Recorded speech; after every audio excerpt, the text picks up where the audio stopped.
भाजपा की युवा संकल्प रैली से पहले नेता प्रतिपक्ष मुकेश अग्निहोत्री ने केंद्र और प्रदेश सरकार पर बड़ा निशाना साधा है। नेता प्रतिपक्ष मुकेश अग्निहोत्री ने कहा कि युवा संकल्प रैली में भाजपा सरकार को प्रदेश के लाखों युवाओं से माफी मांगनी होगी, क्योंकि उनके रोजगार देने के वायदे झूठे साबित हुए हैं।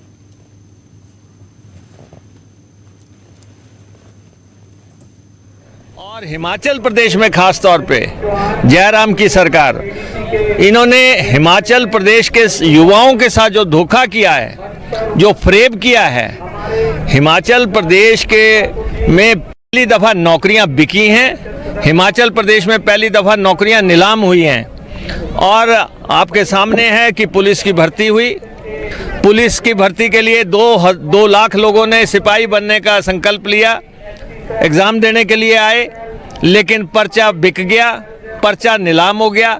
6-6 लाख 8-8 लाख रुपए में पर्चा बिक गया और नौकरियां बिकती चली गई। हिमाचल प्रदेश में कोई मुख्यमंत्री कहलाएगा जो कहेगा मैंने हिमाचल को बनाया। रेणुका जी, विधानसभा